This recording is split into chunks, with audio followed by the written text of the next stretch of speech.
So we've been covering the facial recognition issue a lot. Facial recognition issue. We've been covering the facial recognition issue a lot. One of the things that's going on there is Ring, which is owned by Amazon. They sell cameras for your front door, where if someone comes to your front door, you have video footage of who's there, which, that's one thing. That's fine. I get that. I have a friend was in a neighborhood that had a lot of break-ins. They got something for their front door. I get that. Here's the issue, though. What Ring is doing is they're partnering with law enforcement. And then law enforcement is then being a salesperson to the people who buy the Ring equipment. And they're trying to get all the footage from their video surveillance. They just want access to it so they can experiment with facial recognition software. So if you get all that footage from everybody in the neighborhood who maybe has Ring, before you know it, you have the surveillance of an entire neighborhood. And you're going to experiment with facial recognition software. Now, England already did something in real time where they had facial recognition software going in real time. And if something popped up, like say somebody popped up where it's like there's a warrant out there for their arrest, they would go arrest them in real time. This is Orwellian and disturbing. Not to mention, this equipment they're using, incredibly faulty. It's wrong up to 98% of the time. It causes mismatches constantly. Where does it cause the most mismatches? Amidst Black people, people of color, women, children. That's where the mismatches happen the most. And law enforcement is working in conjunction with Ring to surveil you, to have mass surveillance of you. And what have they done with these databases so far? Well, they've searched them without warrants. These facial recognition databases, they searched them without warrants, without probable cause. They searched for personal information that they want. One police officer wanted information on an ex. He went through the database to do that. Oh, and another fun fact about these databases, they're really susceptible to hacking. They get hacked really easily. A Border Patrol office got hacked.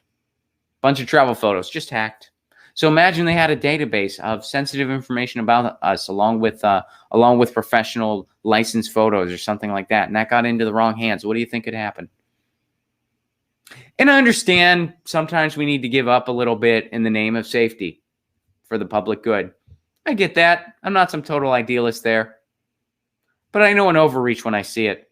And I also know that there's no evidence that facial recognition technology is keeping us any safer. There's evidence to the contrary. There's detectives that have come out and said, this is bad. This does not keep us any safer. This does not help us hunt the good guy because the software itself is too faulty. All this does is leave the door open for abuse and misuse. And that's all that's happened so far. So here's another thing that's happening that Vice reports on. Cities are asking Ring to share registry list of customers who bought surveillance cameras. Police want the names and addresses of people who own Ring cameras so they can tap into a private surveillance network. Cities and local police departments have asked Ring, Amazon's home security company, to share the names, home addresses, and email addresses of every person who has bought a home surveillance camera through taxpayer-funded subsidy programs. So what this is when somebody is buying a Ring product, for every $100 residents save when buying a Ring product, the city pays $50 and Ring pays $50. So cities are giving people incentives to buy this, and they buy this and they're in cooperation with Ring to turn it all over to law enforcement.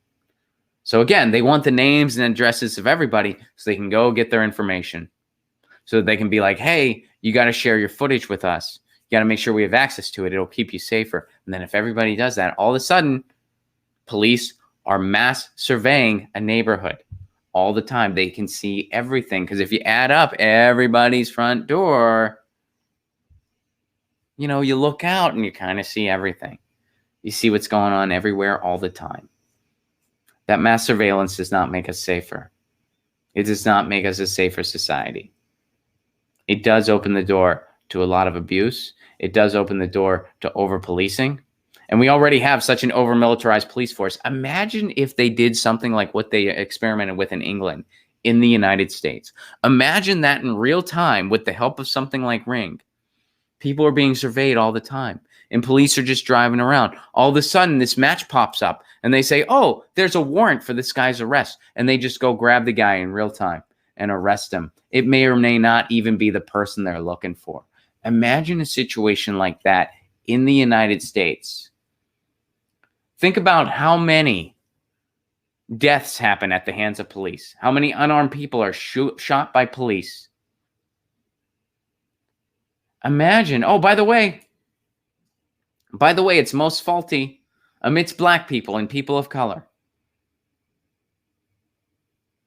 So just imagine what would happen if police started doing that in the United States. If they started arresting people at will in the United States because of faulty software that may or may not even be the person they're looking for. Oh, and they've already deported people, and it wasn't the right person. They've deported people to countries they've never even been to because they got a mismatch. That's already has happened. And this is what Ring is doing. This is what Amazon is doing in cooperation with law enforcement. So they want their information so they can mass survey an entire neighborhood. And this is not keeping us safer. This is opening the door for a way more militarized police force. We already have a grossly over-militarized police force. Maybe the most over-militarized police force in the world. This is going to amplify that by a bunch. And this is opening the door to some really, really dangerous things. You can go to banfacialrecognition.com right now, sign the petition. 3 cities have already banned it. Cambridge, Massachusetts. I just had a brain fart. Cambridge, Massachusetts, Oakland, California, San Francisco, California. Isn't it interesting that 2 of the first cities to ban it are the cities where it's being developed? It's being developed in Silicon Valley. Oakland, San Francisco said, get this out of our city. That should tell you everything you need to know. Go to banfacialrecognition.com, sign the petition. Get your news on with Ron. Don't you want to know what's going on? We're getting our news on today.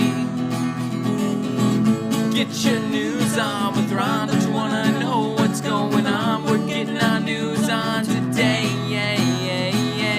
You can tweet me an article at Ron Placone. We'll go through it together and make it our own. Get your